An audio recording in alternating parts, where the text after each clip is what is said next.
name is Chantal Obrist. I'm part of an investigative team called Stop All Liars and Frauds against Michael Jackson. And I'm part of a team of three. The head of our team is Matthias Frank, and I work alongside Jochen Haug. We've been investigating against Michael Jacobshagen since about 3 years. And our group is called Stop All Liars and Frauds Against Michael Jackson. So basically, the story I want to break is that Michael Jacobshagen actually met Michael Jackson when he was a very young boy, and he met him only on one encounter, was invited for a circus show, and was invited after the circus show to join him on the suite when Michael was in Munich, Germany. And after that, the next day, he wanted to get access to Michael Jackson once again, and he was told by the security guards that he's not allowed to pass through once again. So he didn't ever get a chance after that meeting and that only day that he met Michael Jackson to see him again. And Matthias Frank was in the very same hotel lobby when Michael Jacobshagen was sent away. So Michael Jacobshagen after that built up a story of a lifelong friendship with Michael Jackson, which is basically based on lies, pure lies. And he was never close to Michael, he had no friendship, and he built up a story around pictures of other boys that were with Michael, pictures where Michael is maybe waving from a balcony, and there's a boy with a cap, and you can't see the face very clearly, and he would then claim that was him next to Michael Jackson. And he then now made it close to celebrities. For instance, he met Quincy Jones, so now he claims that he has a management deal with Quincy Jones. He was close to Ola Ray. He was getting close to Catherine Jackson at some point. I will break that story afterwards. And he uses every opportunity and picture that he has to build up his story and to back his story and claim that he's very tight-knit to the Jackson family and he's very tight-knit to celebrities. And all of that is fake. It's basically a lie. And the reason why we got on board is because Michael Jacobshagen has a history of fraudulent behavior. He has been selling off fedoras, Michael Jackson loafers, masks that he intentionally added makeup to make it look more legit. He would start to copy Michael's handwriting and write tons and tons of handwritten notes and claims they're all real. So what we basically did, we are that team that exposed him on a national German television. So he has a history of fraudulent behavior. He's sold off Michael Jackson fedoras and loafers and masks and put intentional makeup on it in order to make it look more legit and used. He started copying Michael Jackson's handwriting and claims that he has tons and tons of handwritten notes from Michael Jackson. And what we actually did is expose him on national television in Germany as a fraudster. And you can find the whole documentary where he was set up with a hidden camera, and you can see how he's selling off his fake items on a broadcast that's called Akte. So basically, right now, I think it's really important to get the message across how dangerous this guy has gotten, because it's getting out of hands. he's now claiming that he was abused by Michael. And the reason why he does that is because we actually closed all the doors for him to be able to access fans and sell off fake items. So because he is trying to make business out of anything with the name Michael Jackson, and all his doors basically became shut, he now sees the only and last opportunity in selling off an abuse story. And it's so important that the right people hear of this story and help us stop his actions. It's getting out. It has gotten already out of hand, and it's very important that we get help. So basically, what we were working on is the criminal investigation against him. We were doing a very long research, trying to find all the victims, because he is acting all over the world. He used Facebook basically as his platform to access fans. And then first of all, he was gaining their trust by just interacting with them as a friend, using Michael's friendship or alleged friendship with Michael as a door to win the fans' trust. Sometimes it took a long time to build up a trustworthy friendship before he started to make his offers. And then when he made his first offers, he always claimed it is only one single fedora that he has, or one loafer, and he hardly wants to sell it. But if that person really wants to have it, he could make an exception. So he was convincing his victims that he's not like a regular seller. And he's also claiming that he's tight-knit with the whole Jackson family. There was a time where he was in Los Angeles. At one point, he was in Los Angeles, and he saw a business opportunity to invite Michael Jackson fans and give them tours around the main spots of Michael Jackson. So he would lead them to the house where he passed away, or where Catherine Jackson's house was, or so on. And at some point, he got in contact with the Jackson family associate.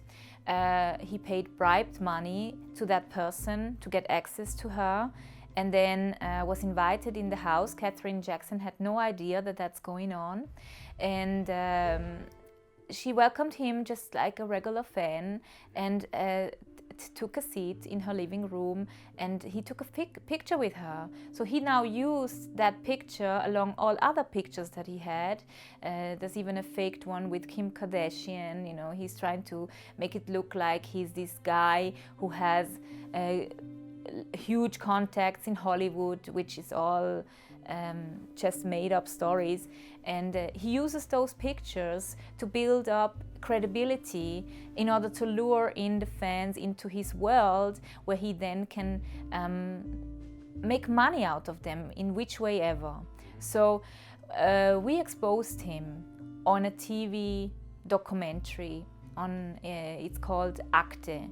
And we exposed him as the fraudster he is. We got him with a hidden camera offering all this Michael Jackson memorabilia. We had victims who testified that they bought loads of signatures and handwritten notes and fedoras and loafers and you name it. And there's a documentary about that, so he's basically already exposed. And so the documentary aired in 2017, and we urged further victims to come forward and contact us. And we've been gathering information and being in contact with victims who didn't want to speak out on camera. And I was basically in the talks with a lot of victims and gathered evidence against Jacobshagen. So now we are at the point where all we gathered, or any additional material that may follow, is passed on through us to the district attorney in Munich, and it's a pending investigation. So, but we are kept on hold, and while the investigation is going on, Jacobshagen has now opened another door. He has now begun to jump on the train ride with Wade Robson and Safechuck, and is claiming that he was abused.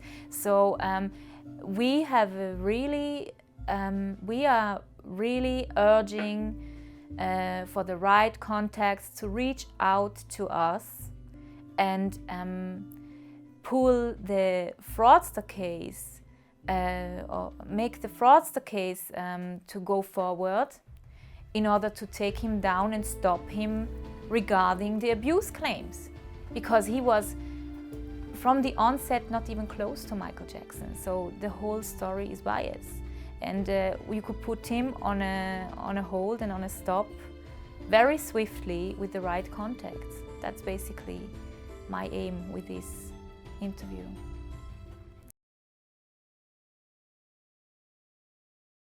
If you can tell me, how many times did Michael Jacobshagen meet Michael Jackson? He met Michael Jackson one time, and one time only. And he has a couple of pictures and film evidence from that very day. It was one day. That's why he's also wearing the same clothes during the whole pictures that he has as an evidence. Everything else he's showing is not him. Is it true that Michael invited Jacobshagen to Neverland, to the Madison Square Garden concert? Is that not true? Nothing is true. None of that is true. Okay. He wrote a book, and the book is full of lies. Nothing that happened after this very only day that he met him is true. So Michael is a con man? Michael Jacobshagen is a con man. Okay. Yeah. I would like to ask you, SN7, which is an Australian broadcasting company. Mm-hmm. Did you see the trailer in and around the time that Leaving Neverland was released?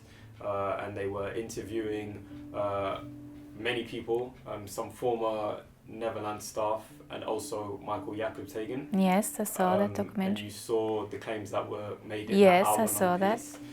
And obviously we were all flabbergasted when we saw these claims, because there's many times that Michael Jacobshagen has admitted online, in text messages, in audio podcasts, that Michael Jackson had never touched him. Yes. Had never done anything untoward to him, and had never molested him.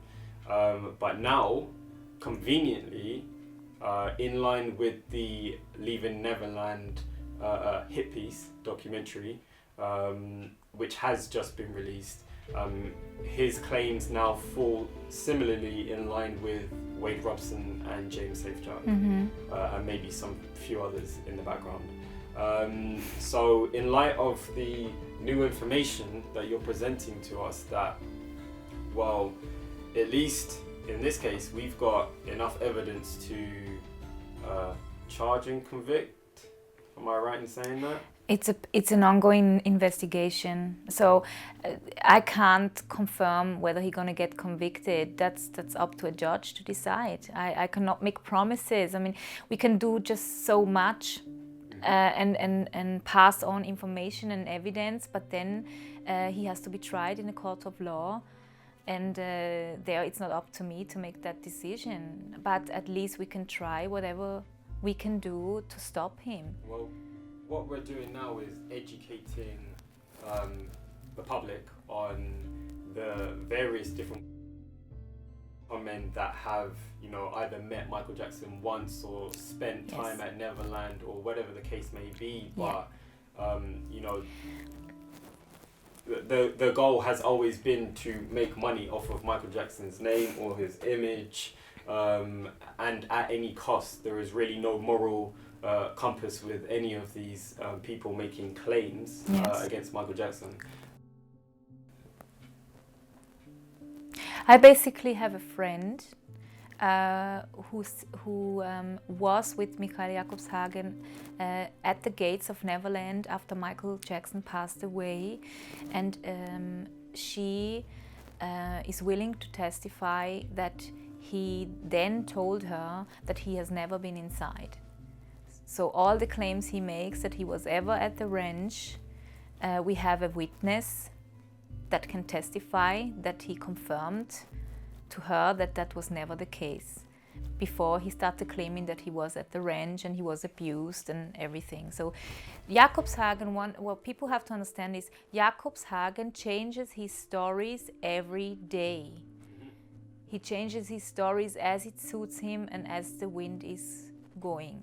Yeah. So that may confuse some fans when they are in contact now after the documentary, the latest interview aired, and 2 days later he states he was never abused, and 3 days later he's in an interview saying he was abused. That's basically his pattern. He changes the story as it suits him, wherever the money is.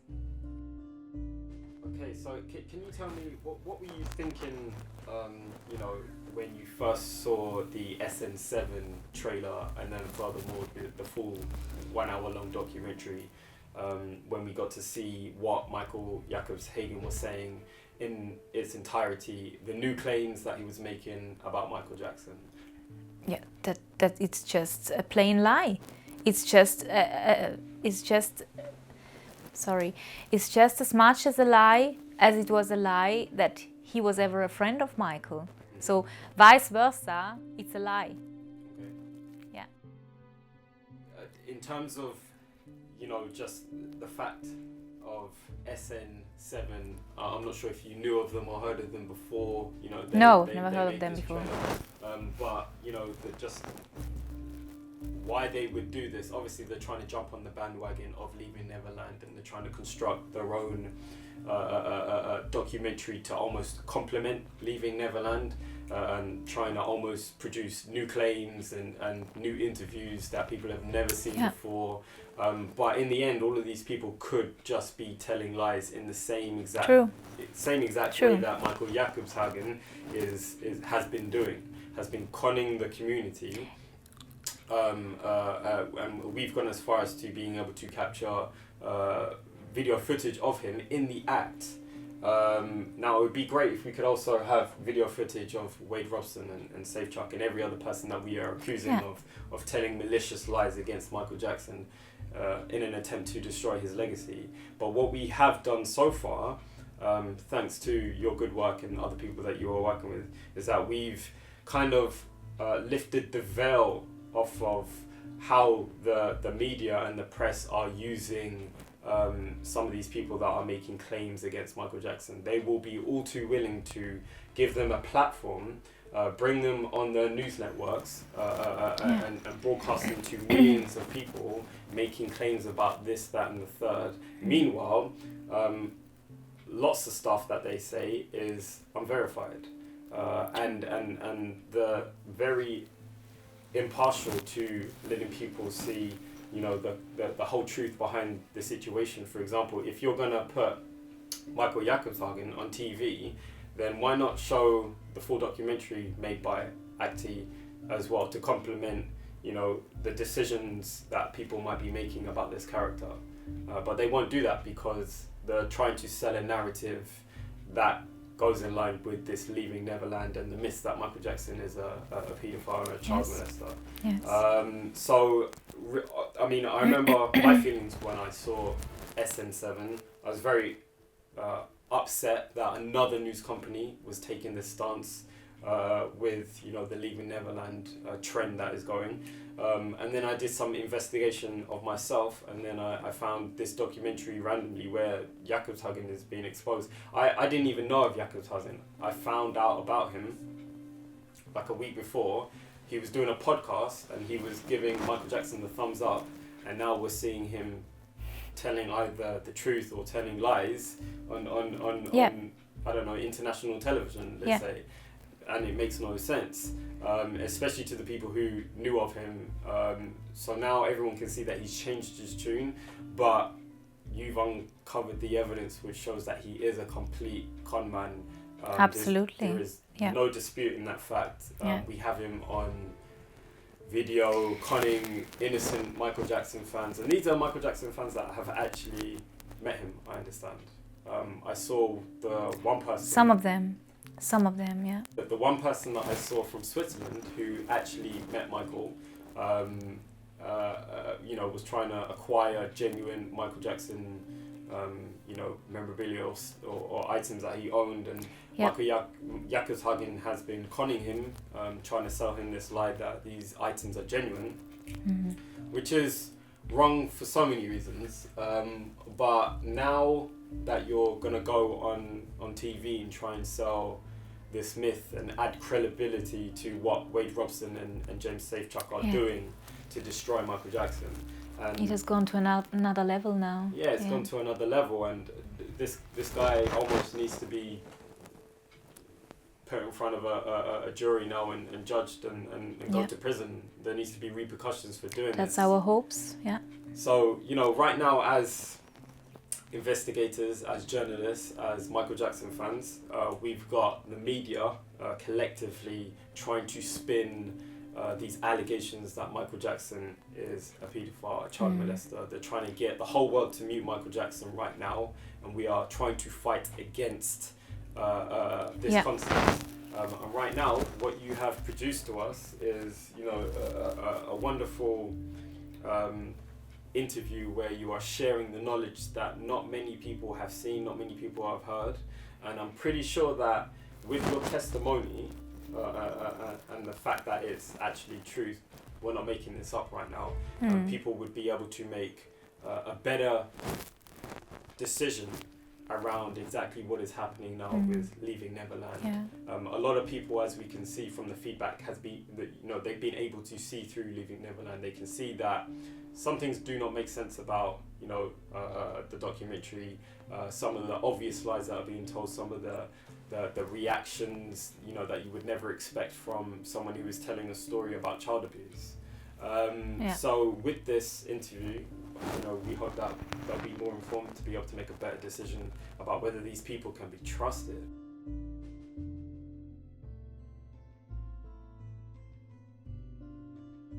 I have two more things I want to say. One is that I want to urge journalists who give fraudsters a platform to go that far, to do their research, to be careful what they are doing. Second is Jacobshagen has a history on threatening people. I would like to urge the journalists to do their research before they give a platform to con artists like Michael Jacobshagen, and allow them to change people's opinion in the whole world. They're giving criminals a platform here. And secondly, I would want to shout out to all of Michael Jacobshagen's victims to come forward and not be afraid, because he has a tendency of threatening people with legal letters and lawyers, and that's how he shushed a lot of victims to come forward. So don't be afraid to call him out as what he is. Don't be afraid, or come to us. Yeah. Okay.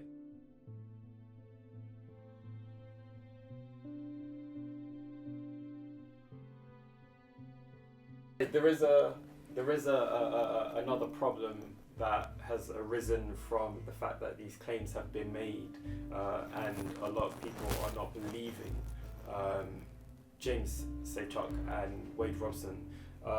It's going to affect the Me Too movement, and has already kind of split the Me Too movement, because people are just flat out saying that you must believe victims. Of course, you can see how this is also a wonderful opportunity for con artists and con men to make money, and a whole load of money, because now if the whole world just has to flat out believe someone because they say so, well, this is a very big problem. Yeah, it's a very sensitive subject. Don't mistake Michael Jackson's supporters to be insensitive on this subject, but be very careful who you trust, because wherever there's media, you give also con artists a platform to use a very sensitive subject for their own causes. And we are not all blindsided, and some of us really have knowledge, like I have in my field with the Jacobshagen case, and others in their own field. And we are people with common senses coming to a conclusion, and that's basically a very bad move from the media to jump on anyone who makes a claim for such an important movement like the Me Too movement. Of course. Yeah, so we are don't get us wrong, we are with victims, but we are with real victims. And I cannot talk much about Wade Robson and Safechuck. I can have my personal opinion, but I know for a fact that I can speak out on regarding Jacobshagen. And he's part of a problem that we have here. Yeah. See, I wonder if we had the same investigative journalism that you have done so well with your team on Wade Robson and Safechuck, and not just left it up to the likes of Dan Reed and the media and the press. Yeah. Maybe we would have encountered something already on these two, which shows that, you know, they are not telling the truth or the whole truth. Hat Michael Jackson sich ihm sexuell genähert? Da war niemals die Hand, wo sie nicht hätte sein sollen. Niemals. I was on this side and he was behind me and he put his arm around me. Pressed up against you. Yes.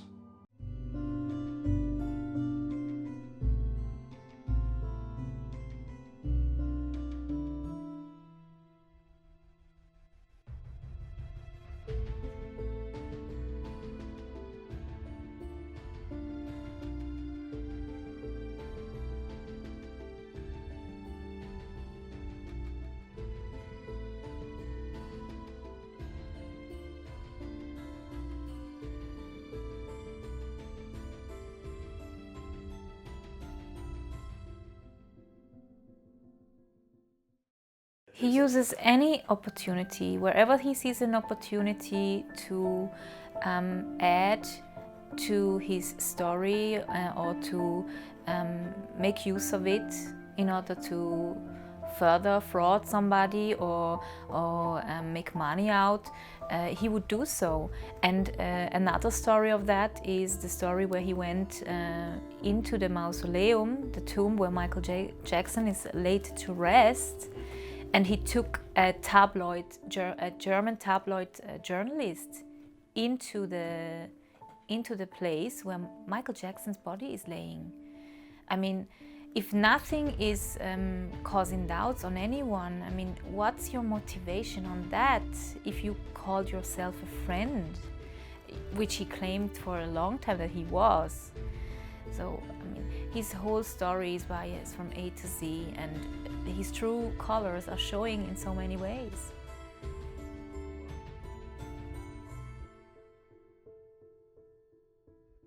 Are you able to recount in longer fashion the story of how he got in to meet Catherine? Do you know that full story? Yeah, there was. I wouldn't want to mention names because I'm afraid of getting sued from Jackson. Okay. But I know it was an associate to the family, or somebody who was close to Catherine Jackson, who had access to the house and to the keys, and was able to talk her into meeting fans. And he did. And Catherine Jackson thought that she's doing it for free and she's doing it out of goodwill, and behind her back that person was taking money from fans. Okay. So Jacobshagen basically paid that guy to meet Catherine Jackson, and Catherine didn't know nothing about it. Took that photo with him and let him sit together with her on her couch in her house. And a couple of days later, she heard of that photo shot with the tabloid reporter at Michael's grave, and she was heartbroken because she had no idea who she took a picture with just a couple of days before. Okay. Yeah.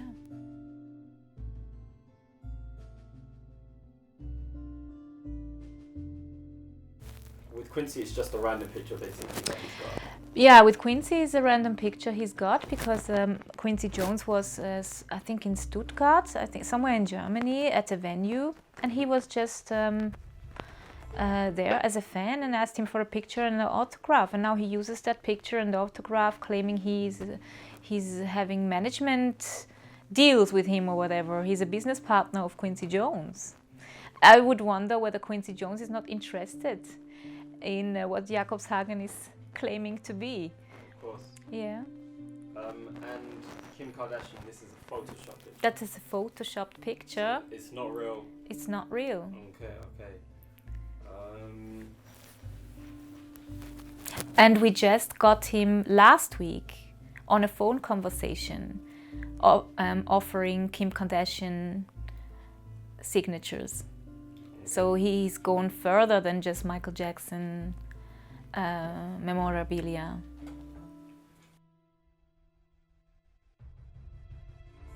Yeah, so when he was inviting fans over to Los Angeles and doing those tours, he would keep them on hold and would be claiming that he's in touch with Paris Jackson, with Prince Jackson, that tomorrow they're gonna meet, and then he would pretend like Paris postponed again because she's so busy, and they would meet the next day. And I have chat protocols as an evidence of his claims that he's in contact with Paris, with Prince, with Catherine constantly. So he is really a huge, tremendous threat to the Jackson family.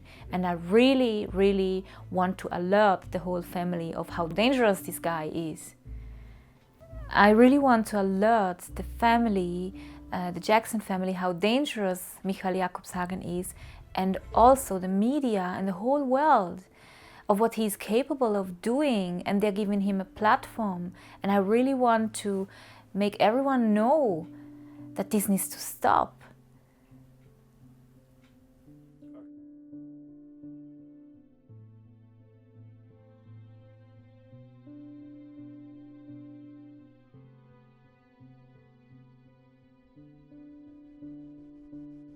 Lastly, what are your thoughts on just the media in general and how they have taken this Leaving Neverland and spun it using the tricks and the methods that they do to the general public, trying to get them to believe that Michael Jackson was a paedophile with this one-sided documentary? Well, I believe that on such a serious subject, you can just not do a one-sided documentary, especially if you have testimonies of people who have already been known for certain lies. Whether you believe them or you don't believe them is up to you, but at least do your research and don't leave out certain things that are important to the story, because you know, there was Wade Robson was dating Brandy Jackson at the point in time where he made claims of a love story that he had with Michael Jackson, where Michael Jackson was trying to exclude him and have him for himself and separate him from the mother. And he basically was setting up a date between Brandy Jackson and Wade Robson, and the whole family was there for them to meet. It's totally left out. So if you're leaving out important stories, because if she was the girlfriend of him, she spent a lot of time with him, she's been laying next to him at a certain point in time in a relationship, you would think she would have once had heard something about it or suspected something about it. And there's a testimony of Brandy Jackson, which is very credible, and it leaves questions. It leaves questions to why are you leaving out something if your story is that credible? Then you have nothing to fear, you have nothing to hide. Of course.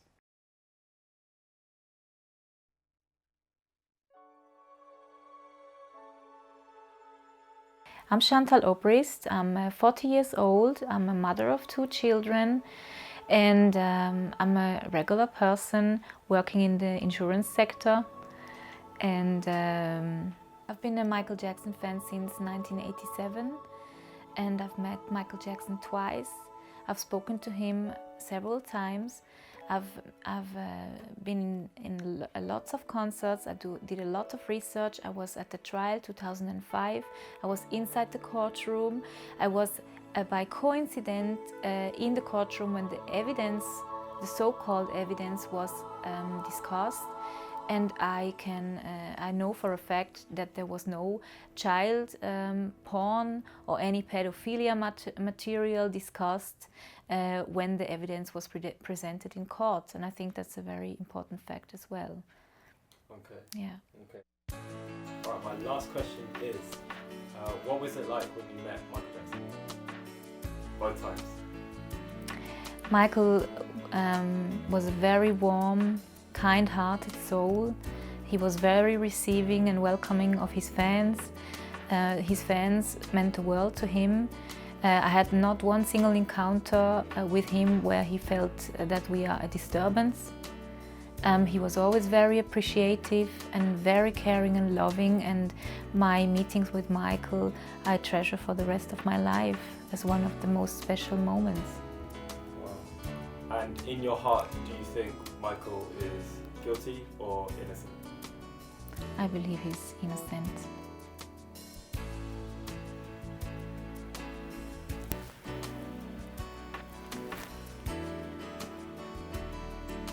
And that's a cut, that's amazing. Alright. We did it. We did it, we did it, we did it. You've done a really good job. Yeah. Really? You are very good in front of the camera, you know. I was even looking at you there. It flatters you, camera. You look good. Really? Yeah.